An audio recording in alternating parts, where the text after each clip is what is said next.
Hello and welcome, Chelsea, to the podcast. Thank you so much for being here and chatting with us about your endo story. Chelsea is joining us from South Florida, and her adorable dog is in the background. If you're not watching on YouTube and listening to the show, we just chatted about dogs, and I'm going to let Chelsea tell us a little bit about yourself.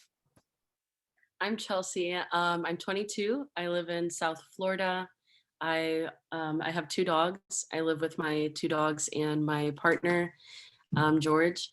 Our dogs are a boxer lab rescue and a French bulldog rescue. I love plants and animals, so that's really what I spend my time doing when I'm not having intense endocramps. So yeah. Awesome. I'm good with plants. I don't have any dogs. I'd love a dog, but I do try and keep the plants green. So that's similar over here. Well, we appreciate you coming on and chatting with us. I really like to start, as everyone knows, just in the beginning of when did you start to maybe experience any of your first symptoms, or did you not have symptoms? How did you really start on this endo path? Yeah, so I got my period when I was 12, the summer going into 6th grade. So like looking back, that was actually really young. Like right after elementary school, the summer after elementary school, I got my period. I actually didn't know I got my period. I thought I kept pooping my pants. Because when you first get your period and it's not like heavy and it's not bloody, it's like, I don't know, it was kind of brown. Yeah. So Yeah. I thought I kept like maybe like pooping my pants a little bit. So I like didn't tell anyone. And then finally, like when it got heavy, like towards the end of summer going into school, I finally told my mom. And that's when I discovered I had my period. She was Um, like, no, that's not you pooping your pants. I would have to say this might be the first time on the show we talked about pooping our pants, which, we talk about poop all the it time. looked So like diarrhea streaks or yeah. something. So I literally thought, and well, this is funny because this is one of my symptoms of endo, is I always was either constipated or I always had like diarrhea after like eating something that would trigger it. Yeah. So I just thought like, whoa, like I must have like had a little bit of diarrhea without realizing it. Right. Um, Oh my goodness. Oh my goodness. So did you have like constipation, diarrhea with like these, when you first started your cycle, but obviously you didn't know it was all related.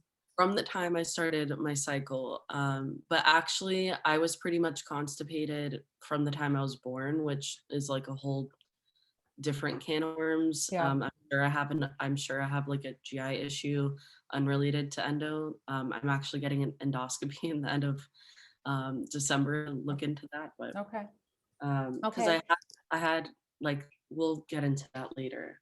Okay. But Okay. yeah.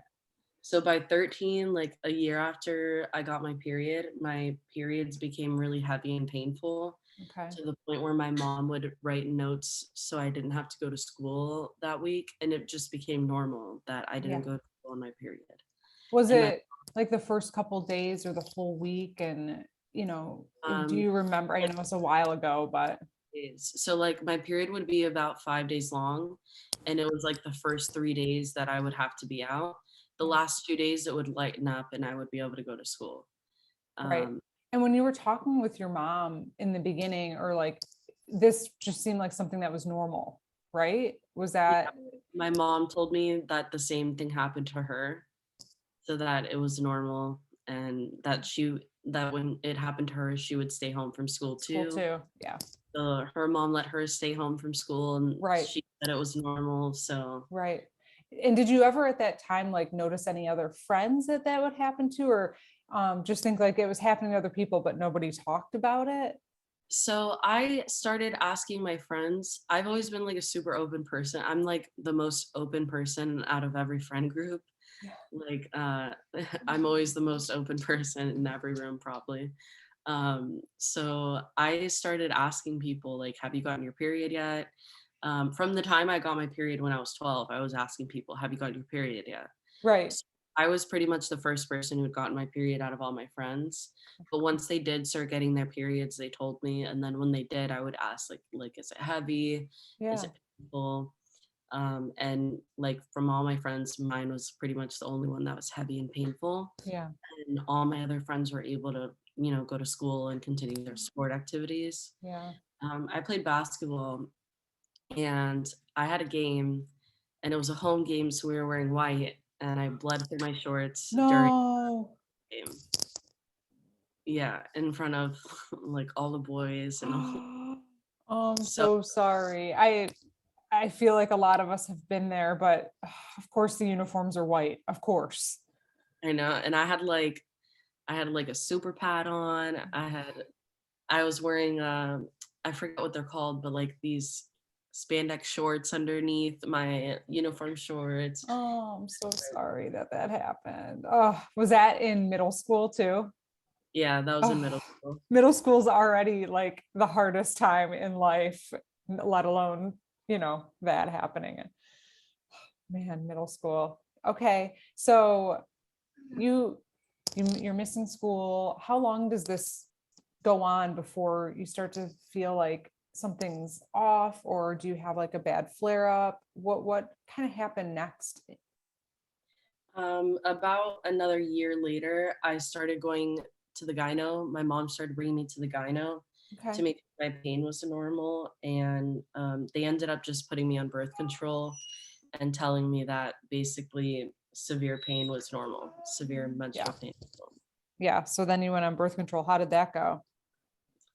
I think the birth control did mask some of the pain, and it also lightened up my periods. Not all the way though. Like I still had heavy periods. I was able to go to school more on my menstrual cycle, but every now and then there was still a menstrual cycle like painful enough that I ended up not going to school. Yeah. Yeah. Okay. And then about like another year after that, I really just couldn't take it again. Like I had another like I guess high flare episode. Yeah. So we went to the gyno again, and this time they're like, I guess we can do like a transvaginal ultrasound. Okay. It was this when you're like roughly 15 now? Yeah, Okay. 15. Okay. Okay. And So they offered you an ultrasound. Okay. and they said there were cysts, but they said they should go away naturally each cycle so that it was like nothing to worry about. Um, so I was like, okay. And my mom was like, yeah, like I had the same thing, so it's normal. So apparently, like cysts are normal and they go away on their own. And yeah. And so then at that point, were you just like, okay, and I'll stay on this birth control and do what you're telling me to do? Did they say, let's follow up in a couple months and see if they're still there? They didn't offer follow up. They just told me to continue the birth control.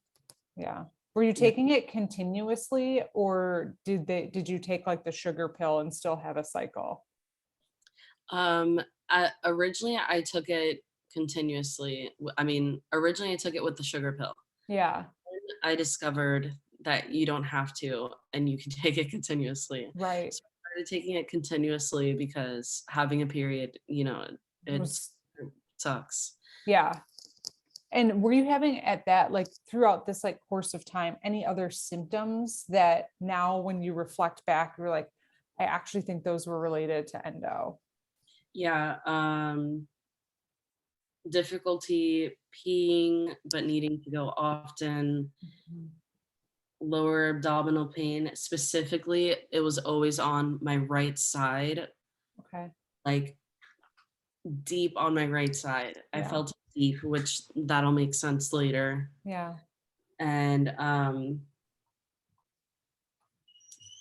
food intolerances that like don't come up on test, but it makes sense once you get the endo diagnosis, since endo tends to make you food intolerant, Yeah. things like that. Okay. Um, Right. and So you're just kind of getting by. You're like, okay, I'm in high school. I'm taking this birth control continuously, still not feeling great, but you just keep pressing on because you think it's normal. Yeah, and honestly, everyone just thought I was moody. Yeah. My family just thought I was, like, moody and a crybaby at that Yeah. point. Yeah. Um, but It's then, like, another year went by, and I had, like, a horrible pain episode. So when I went to the urgent care, they told me it was a bursted cyst, and then basically the same thing, they're like, "It's normal." They gave me pain medicine and then told me to go home. oh my gosh. I'm so And then sorry. like, I called a gyno to, like, just make sure it's normal, and I heard I was told that it can lead to infection, so, like, to follow up. So I followed up with my gyno, and same thing, they're really dismissive, like, "Oh, by now, like, the cyst is bursted and it's done, like, you're fine." Goodness. And after a cyst like that bursts, for people who are listening, I'm sure Chelsea can attest to this too.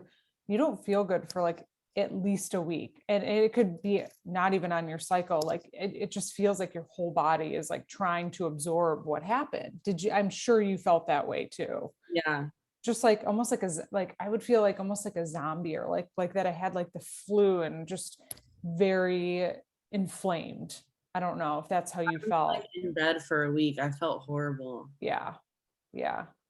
And then they Okay. kept, like, brushing me off, and I was like, "I can't believe this is supposedly normal." Normal. Then Yeah. it made me feel like then I started feeling like I was a crybaby. I was like, Yeah. "Wow, maybe I am a crybaby."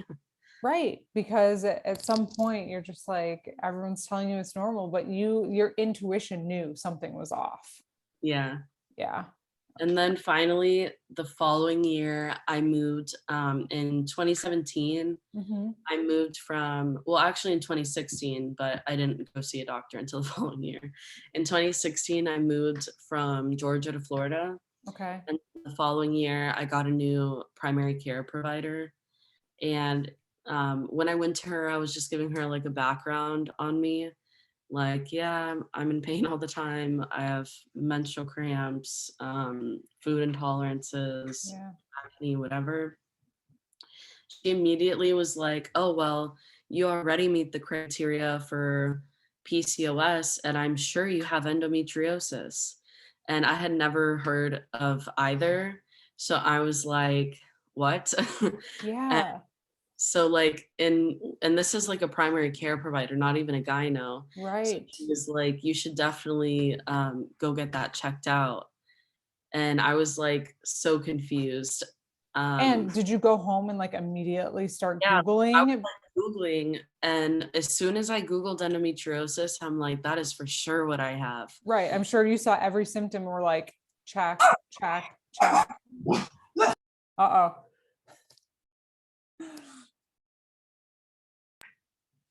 It's okay. As soon as I saw, I was like, I for sure have this, but I didn't want to get my hopes up too much. So Because you were told for so long that it was normal, right? Is that why you felt like you didn't want to like almost get your hopes up for something? yeah, because my family kind of thought I was a crybaby Yeah. because in my like family, and I don't know if it's a cultural thing, but like you don't really go to the doctor unless it's an emergency. And the way they saw it, it was not an emergency what I was going through. Right.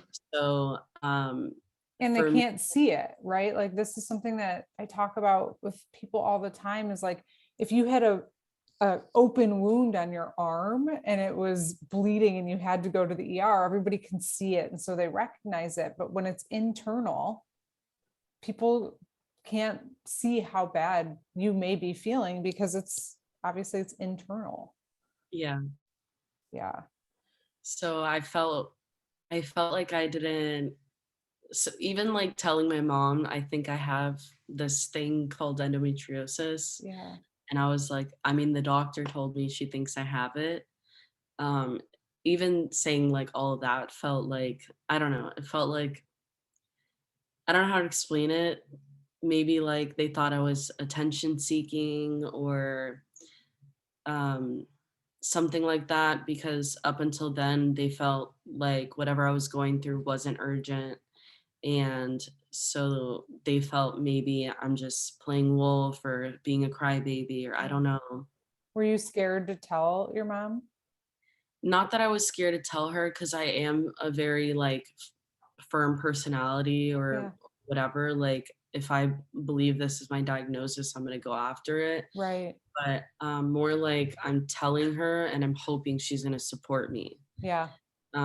Whereas when I told some other family members, I didn't feel that support. Yeah. Luckily with my mom, she was like, okay, if you really want answers, like it took some time for her to come around, Yeah. because my mom is definitely like growing up, we did not go to the doctor until like I had full blown pneumonia. Right. Like growing up, I remember like being in the ER for pneumonia, but like we didn't go to the doctor before. Like we probably could have gone when it was a cold before Right. it developed into pneumonia. You know what I Right. mean? Right. Right. So clearly I've always been immunocompromised, but, Right. um, but yeah, so, uh, when I told them, and it really got real when I found a specialist. So even How though that old are you now, Chelsea, when all of this is kind of when you talked to this primary care doctor? How old were you now? I was 18, but I didn't end up getting surgery until 22. So it took a good 4 Wow. years of researching endometriosis Yeah. to get like number one, I wasn't going to jump into surgery, because the first thing that I read when I started researching is horror stories. I mean, Yeah. people waking up, with their organs gone and endo still in their body, and Yeah. or people waking up and like I read so many horror stories. So Yeah.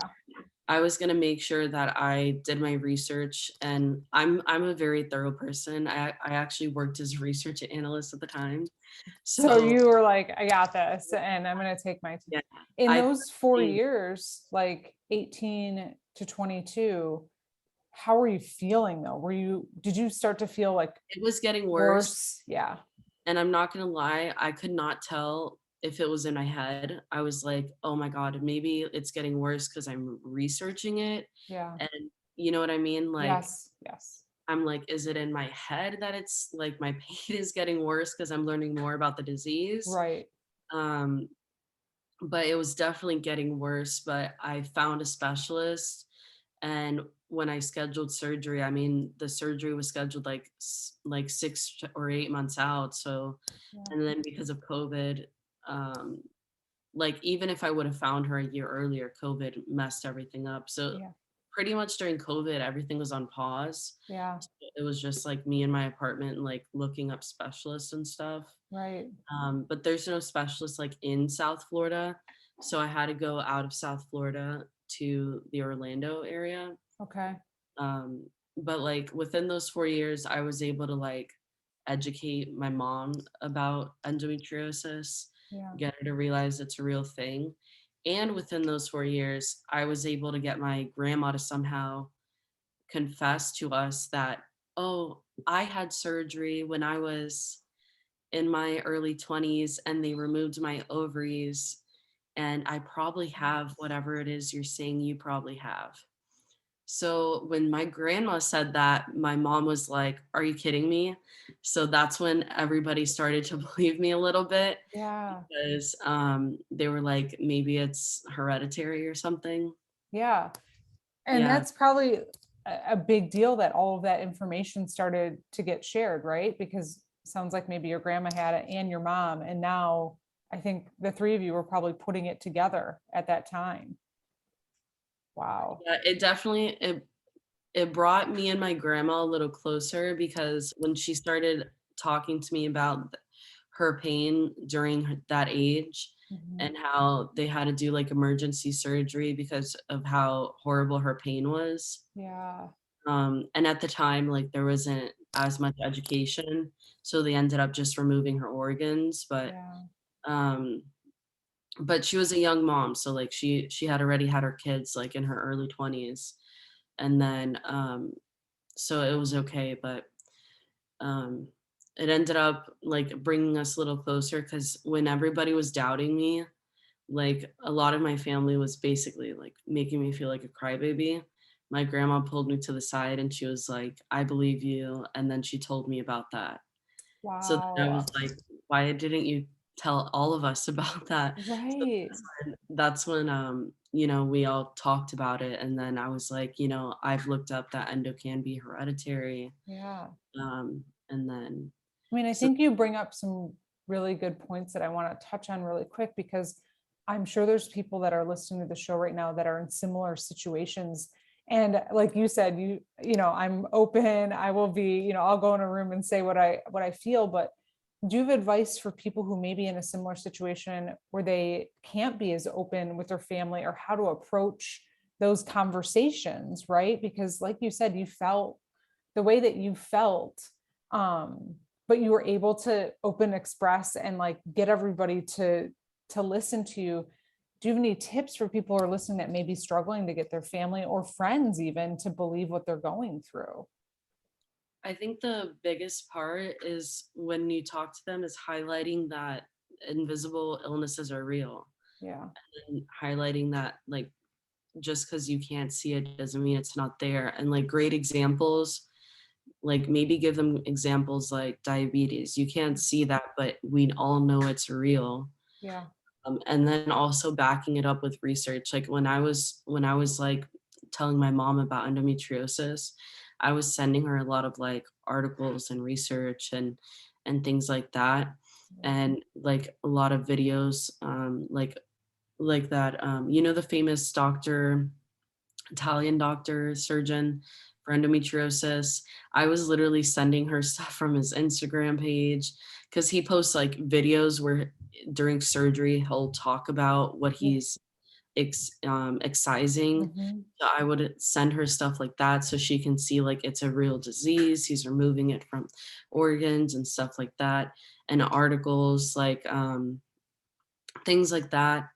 Um, it is hard to talk to your family when they're not believing you, but like that's a first step that needs to be taken is like, even if you don't believe me, I need to pursue my diagnosis because there is no way I'm going to get better. And So it, trust your gut. You kept trusting your gut the whole time too. You knew something was off even at 13. I feel like you knew, but it's hard because if everybody's saying no, it's normal, no, it's normal, and it's not their fault. They don't know any better either, right? They don't have the same awareness that most people have about endometriosis. But that's the advice I like to give too, is like you have to just trust your intuition and keep fighting. And I know it's hard when you feel really sick, but I love your advice of like sending articles and doctors information and research. And even there's some books about endometriosis on the market that I've heard people have like purchased and just, or went to the library and just gave it to someone in their family and said, if you really care about me, please just read this, or even listen to this podcast. Not even trying to get more people to listen to the podcast, but yeah. sometimes it's easier to hear things like this from other people, even though they're in your family and they should trust what you're saying. Sometimes hearing it from a third party helps. Like you said, articles, videos. And honestly, not even just with family, like to touch on throughout my, I know we skipped a lot throughout the timeline, but even with doctors, a lot of doctors dismiss women, Yes. especially if you're a woman of color. Like, women of color expected to carry their pain, and apparently, doctors, for whatever reason, feel that it's normal for women of color to experience high pain and that that's the norm and they're supposed to carry it. Like I've been told that by doctors and that my pain is normal, and um, you know, especially with endometriosis where most of your tests are going to check out normal, like your blood work and stuff, Yeah. they'll really be very dismissive. Yeah. So especially if there's any like woman of color listening, you really have to be your own advocate. Yes. I That's why I researched so much in those 4 years. When I go to a doctor, I feel like oftentimes I know more about endometriosis than they do. Like I see a GI for separate issues. But when I go, I ended up, fast forward, well, we're already there. In February 2021, I had my excision surgery with my specialist. And I was super anxious because, like, if she found nothing, this was all for nothing. Yes. And I was Yes. gonna come out of my surgery and my family was gonna be mad at me. I was gonna feel dumb and it was all gonna be for nothing. But thankfully, I mean, not thankfully, but thankfully, because I listened to my body and I went, when I came out of surgery, I was literally asking everybody, like I was grabbing the nurses. I'm like, did they find endo? Did they find endo? First thing when you Um, woke up, right? Like, literally, like, yeah, I'm still like on anesthesia. Like right. people are like saying funky things when they wake up, but I was like, did they find endo? Did they find endo? Because like I literally like went to sleep thinking, oh God, I hope they find endo. Yeah. And they found stage 4 endo, and it was like I had it on a lot of, so it doesn't explain all my bowel issues, but I did have endo on my bowel, and it was wrapped around my bowel wall, but it hadn't went through the wall. Okay. So prior to my surgery, I had seen a GI for a lot of my GI symptoms, and Mhm. I mentioned I'm having the endo surgery coming up. I did a colonoscopy and it came back clear. And so he was super dismissive, like there's no way you have endo on your bowel. He But the said reason, that. yes, Oh but the my reason gosh. is because it hadn't penetrated the wall. Like Yes. if it had penetrated through the wall, it would have been an emergency surgery. Like Yes.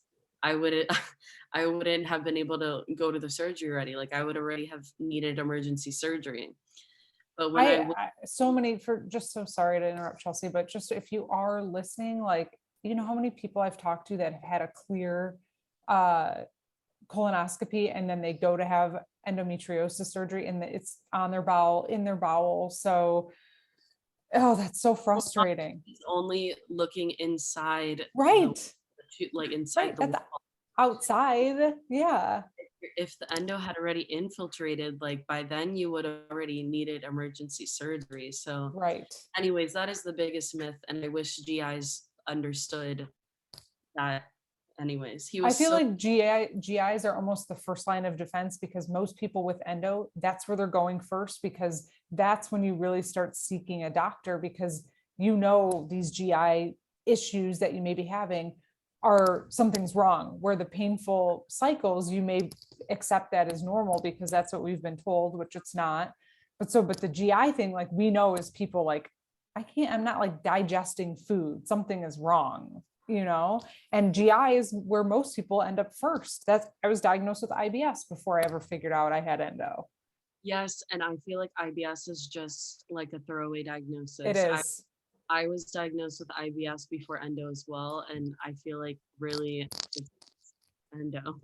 It's And when they can't figure out what's wrong. yeah, Yeah.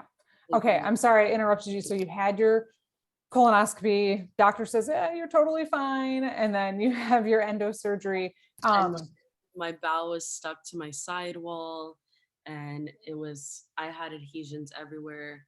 I ended up having stage 4 endo, and I had an endometrioma on my right ovary, but she was able to remove it and save the Oh, ovary. good. There was just a lot of endo everywhere. Yeah. Um, and so when I woke up, like I was just, it was like a burden had been lifted to like have a real diagnosis. Diagnosis. You're And not alone in feeling that way, just so you know. And for people who are listening, if you haven't received your diagnosis, you can still trust your gut. You know if something's wrong. But a lot of people go into surgery very nervous that they're going to wake up and someone says that they don't have endo. And also, there's been people on the show. So if you listen to the show that had surgery and were told they didn't have endo, and then actually found a specialist later and they did.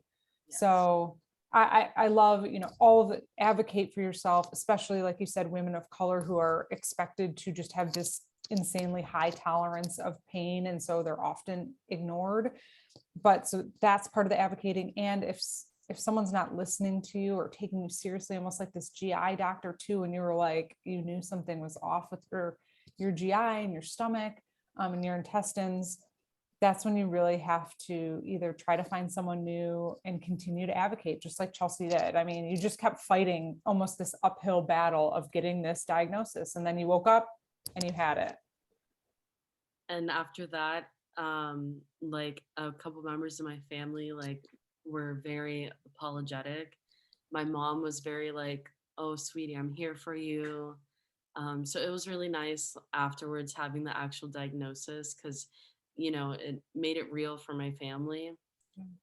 Because I guess with invisible illnesses, I guess the thing that makes it real is a surgery like that and having the doctor give you a definitive diagnosis. Yeah, yeah, for sure. Yeah. We're And going to then take a pause, real quick pause, Chelsea. Let's take a real quick pause and we're going to be right back. I want to hear a little bit more about the surgery and how you're feeling now. Quick break.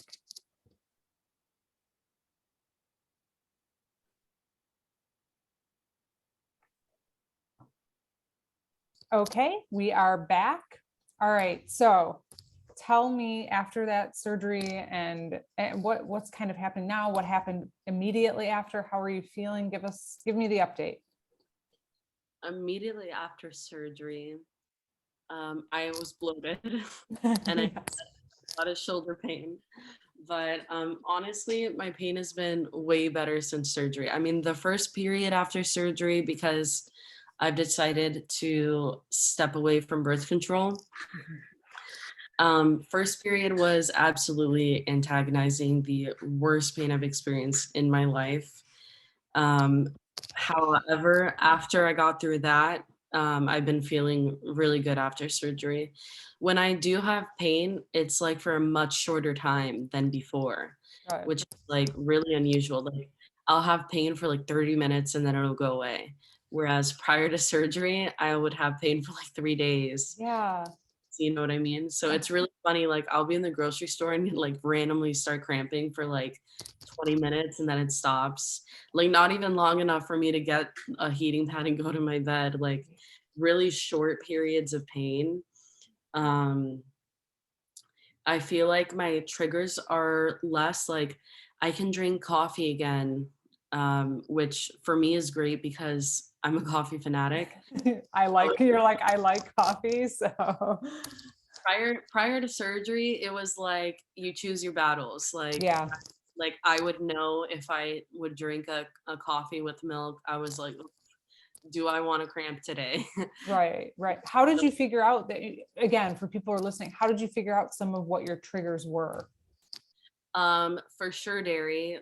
When anytime something had high dairy, I know because being um like we do café con leche a lot, so it's milk with coffee. And I mean, did I say milk with coffee? Yes. Coffee with milk. Oh So my. is it mostly milk and then like a little bit of coffee? Yeah, so Yeah. it's really strong espresso with like a lot of milk, you know? And I noticed that like after like I could have a shot of espresso because we also do like shots of coffee here. I noticed that if I have the straight up coffee shot, it doesn't like trigger any cramps. But whenever I would have the actual like mixed drink with the milk, that I would start cramping. So that's how I figured out like it's definitely the milk making me cramp. Yeah. So we started buying like alternative, like the creamer we use at home, it doesn't have milk, it's dairy free. And Mhm. actually the brands we use, it used to have dairy and they like secretly without like publicly displaying it, they've gone like all dairy free. So that's actually really cool. That's So cool. so my favorite like creamer brand is like now dairy free. That's But awesome. like when I go out to the restaurants and I order, like I still order a café con leche, and it doesn't make me cramp anymore. I'm Right. sure if I had like three in a row, Right, right, right. yeah, Moderation. which not gonna lie, I live in South Florida and I'm like we're crazy over here. So some days like I might actually So have much three. espresso. So Yeah, you're just like, I'm on the go. I literally drink it throughout the day. Like it's not it's not like how some people have one cup in the morning. And I literally will have a cup before bed. Like I'm horrible. Like it doesn't even help me stay awake. Like for me, it's just It's something just that a drink. Yeah. I don't like it. I love But that. it doesn't make me like cramp anymore. I still avoid dairy. I avoid it, but I can order. I only like it in my coffee. Um, but it's not like I purposely go out and buy dairy. I'm pescatarian, so I had went pescatarian by my doctor's advice prior to surgery. Okay. It's been like over a year now being pescatarian, and I don't really have any cravings to go back to eating red meat or chicken for that matter. And you Honestly, feel better eating that? How are do you feel different eating pescatarian? so it's not that she told me specifically to go pescatarian. She had told me to cut out dairy and red meat. So while I was at it, I just cut out chicken and went pescatarian because honestly, um, chicken is like only good if you buy like high quality chicken and make it yourself, you know? Yeah. Yeah. Um, so I noticed like prior to surgery that if I ate like that sometimes like a big piece of red meat would make me cramp. I Yeah. never like pork unless it was like bacon. Like I when it comes to pork, I would only eat bacon prior to surgery. Um but I would notice like a lot of red meat did make me cramp. So I can't give a comparison since I stopped eating it, but Yeah. I don't really have desires to start eating it again because Sure. it's not easy just eating fish. But fish like has never made me cramp. And eating anti-inflammatory, like I try to stick to the anti-inflammatory diet. Mhm. I'm not gonna lie, I do eat junk food sometimes. Like Got to. I mean, there's just some times where you just, yeah, and we, sugar makes me cramp. me too. And I have a sweet tooth. I have a sweet tooth, and it really sucks because sugar does make me cramp. I found some good, like, if you make like paleo, I mean, kind of trick yourself, like paleo recipes, like muffins or cookies or whatever, and you use like maple syrup or honey, it doesn't affect me or hurt me. Interesting. Honey. Yeah, And honey and maple syrup. now that you say it, syrup doesn't make me cramp. Yeah, We like when we have pancakes with yeah, we make protein pancakes with chocolate yes. and syrup. That's And like that one of my staples when I don't feel good. I love pancakes for breakfast. Like love, love, love. But yeah, so that's actually some good advice. So definitely food. You have to watch your food because it really stinks. You eat one thing and you'll be cramping the rest of the day. Yes, yes. Any other things that you've changed or added in since you found out about endo, or just anything that you can give advice wise or tips or tricks besides diet? I got okay. You know the I bought a cheap tens unit off Amazon and love it. And I just have to say there are brands selling tens units for like hundreds of dollars. Yes, I'm sure every endo person who's listening to this that's on Instagram has seen the ad that you're talking about. Getting towards endo people. And I I just know. need to tell you guys, I got mine for 30 bucks off Amazon and it works wonders. Sometimes when I want my heating pad, but I'm really hot, I instead go for my tens unit. Um, and it has like different settings on it and stuff. Like mine came with like literally like 18 different settings. So you can change it from like massage setting to acupuncture setting, all these different settings. And that's what I do when I'm cramping really bad. But sometimes you just don't want your heating pad. Yeah, that's great, great, great advice. And you can put it on while you're going out in public and not Right. just in your pocket. Yeah, that's such a I good tip. to use it at work. I'd go in the bathroom really quick and put it on and Put then it come back. on. Yeah, yeah. Oh, that's great. Anything else you want to add before we wrap up? Remember to be your own advocate. Always ask for help. I asked a lot of questions in the endo groups on Facebook before finding like my surgeon and going committing to surgery because I wanted to do a lot of research and get people's experiences. So I think do a lot of research before getting your surgery, and just be aware of the different types of surgeries. And it's always best to like know a lot, like be super knowledgeable about this because you're the one with the disease. And that's how you're going to be your best advocate, is if you're also the best educated. Yeah. So yeah, ask questions, ask for help when you need it from other people in support groups. I love the support groups on Facebook. Um, and then be educated so that way you can advocate for yourself. Yeah, I love that advice. I couldn't agree more.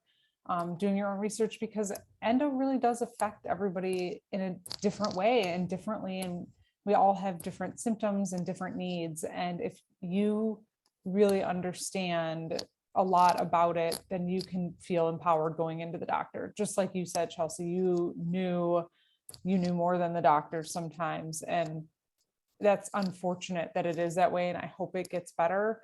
But just the fact that you knew you were right makes a big difference. So thank you so much for coming on and sharing your story. I'm so grateful that you are feeling so much better. It's wonderful, wonderful news. And we really appreciate you sharing your story. Thanks for having me.